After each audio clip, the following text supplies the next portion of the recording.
Our next guest saw this wave of IPOs coming to Hong Kong as early as last month. Well, with us now in the studio is Louis Wan, Chief Investment Officer at Pride Investments Group. Good to have you back again. Louis, performance really looking good for BBMG. I guess that wave of IPOs is starting to come now.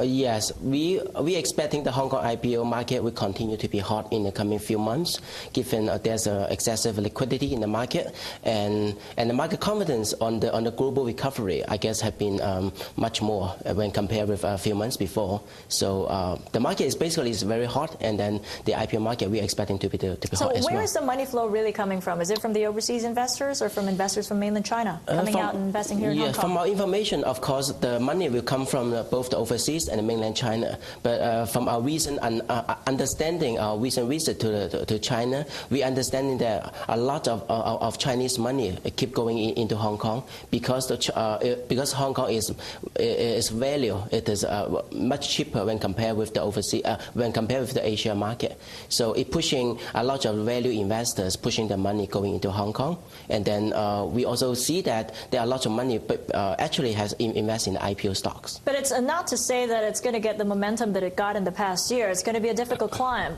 from getting back to those levels when we saw the IPO frenzy. After the financial crisis, it's going to be a little bit more difficult to get to that point. Yeah. I would say yes.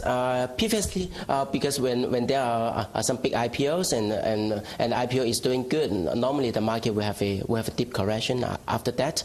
But right now, from the current situation, we don't think will be the case, because right now, because all of the countries print a lot of money to the market, so the money have to looking for investment. So China seems to be it is the most safe way to is the most prosperous country. Will be the first one to be picking up from the bottom. So it push a lot of money coming into Hong Kong, both from overseas and mainland China. So I guess that's a reason why a lot of the large-scale IPOs are now applying for this A and H strategy, the A-share, H-share strategy of having to list in Hong Kong. Is that a way to go for the big companies now?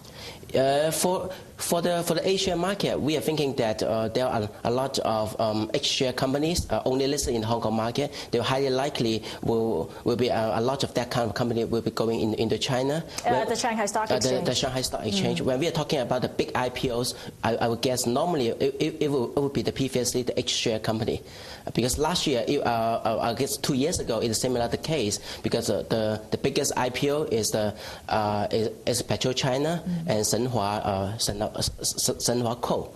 So in the coming few months, we are looking at a lot of big IPOs will mainly come from the H-share companies, and as well as the red chip companies. We're expecting the China Mobile may be the first one to go for listing in the Asia market. And how is that going to be received? That's a really big company going into the A-share market. Right now, I guess it will be a much more chance to have such as the big IPOs, such as China Mobile, that kind of mega-sized company to be listed in the Asia market, because the CSRC also warned the IPO, the big IPO will be coming out to absorb some of the liquidity in the market and to cool down the market sentiment to avoid the bubble. And on the flip side, we're seeing the likes of China Everbright planning on some H-shares in the Hong Kong market. Is that going to come through very quickly? We're expecting that China Everbright Bank, supposedly they should have already been listed in the Olympics time last year, but because of the financial crisis and the suspension of the IPO market by the CSRC, so they postponed their plan. So right now we are expecting China Everbright Bank will be the first bank in China to be listed for using both the A+H approach. Yeah, but isn't it going to be difficult to plan for an H-share, especially for those Chinese red chip companies, because of the government limitations they've got? They got to face that first before they get to list here in Hong Kong. Yes, I would say if the China government thinking that the Shanghai Stock Exchange is capable to handle a big and a mega-sized IPO, they will ask them to list it in the Asia market instead of the Hong Kong shares. If they cannot, they will use the A+H, because it is a very obvious signal sending out by the CSRC is that they want the good quality company, the big companies, to be listed in the Shanghai Stock Exchange instead of Hong Kong, and so to improve the reputation of the Shanghai Stock Exchange, and Shanghai representing China, not Hong Kong.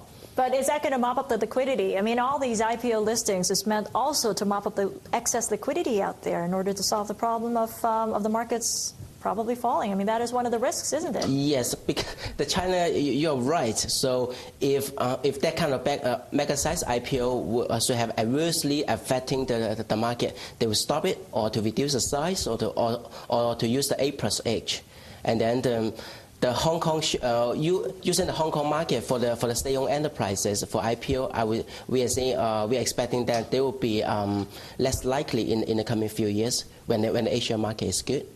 Okay, we'll talk more about this clampdown or suggested clampdown on the government on the stock markets because of the run-up. We'll just go for a short break, Louis, but before that, we'll discuss the IPO scramble over in Shanghai and get a check on the biggest companies by market value in China. Let's take a look at PetroChina, ICBC, China Construction Bank, and Bank of China, as well as Sinopec, all trading higher by about 0.6% each. The biggest gain on your screen is on Sinopec, up more than 1%.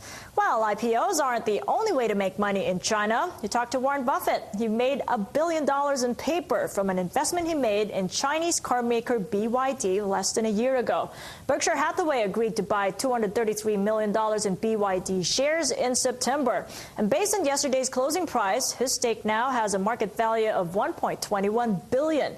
BYD said last night that it completed the sale. BYD doubled sales of its plug-in hybrids this year. Buffett's endorsement could help the company expand overseas.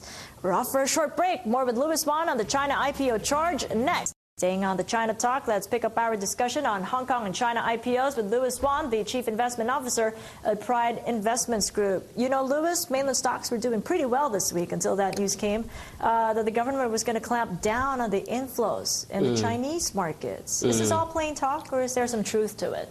I guess the China government, indeed, they want to cool down something about the economy as well as the stock market, because to be frank, the surge is quite big. The recent upside, the recent rise is aroused to a level which is will be considered to be dangerous. So the government will want to have a break on the loan growth and to cool down the market economy. So that's why there's always some rumor saying that in the recent few months the government will slow down the loan growth and to use the big IPOs to cool down the market sentiment. But from our side, we don't think the current policies will have some bad impact to the overall market.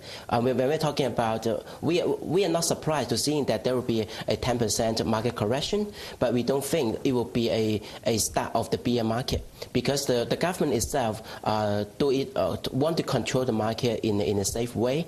When the market is not doing good and when the economy is not growth in a solid way, they will lose the policies. We still believing that the loose monetary policy will keep going on, and that they want to push the market to another high. Oh, what is a safe way? I mean, you mentioned the phrase safe way. It's really subjective here. I mean, we hear some rhetoric, and then the next day we hear the central bank saying, no, we're not going to rein in lending, and the markets start bouncing back. Yeah. I would say they just using the mouth by saying that, okay, the government is very cautious about the current development. That's going to be the trend going forward then, the investors can expect a lot of rhetoric but no real action. Yes, but actually when you see what they did, basically nothing. Because the government is also afraid that it will send a very wrong signal to the market if they don't say something in the paper or in the media. Because if you don't say that, meaning that the government is happy with the current situation, and then the market will be even hot. So will be to a dangerous level. So the government is always, firstly, they will use the mouth by saying that, oh, okay, the government is very cautious about the current situation, and the market is still not reacting. And then the government may consider to use the actual policies, for example, to increase the reserve ratio, or to limit the property loans on that kind of strategies to cool down the market. Sounds like this bubble's going to go and go. But is it going to burst? Or not? Are they going to have a soft landing here? For this bubble, we don't think the bubble will burst in 18 months, because right now the current situation is a dream circumstances or the dream scenario for other countries. The market is good, the stock market is good, the property market is good, the economy is good. So the government, the China government, want to make it burst at the current moment, and then they will use a lot of policies to support the overall economy and the market. Especially for this year, it is a special year for China. It is the 60 years anniversary of the People's Republic of China. We call it the PRC. So. For the second half, a lot of people, a lot of investors saying that the government, no matter what, they will make the market to be stable. You're giving them 18 months before the bubble bursts. So what are you going to invest in for the moment? You mentioned property. Yes, because I just got back from Beijing and Shanghai. What I saw in Beijing and Shanghai was that a lot of properties I'm very interested in about 3 months ago. Right now, they have already up by about 40 to 50%. So it is a very clear signal. It's saying that the property market price, the price and the turnover is keep going on, is keep rising. So the property companies, we are very optimistic. And then on the other side, we also favor the banks, the Chinese banks and Chinese insurance, because the banks is because of the healthy loan growth. And currently, it's still the NPL ratio is still keep at a low ratio. Okay, well, it's good to talk to you. Thank you so much for joining us. Louis Wan of Pride Investments here in Hong Kong.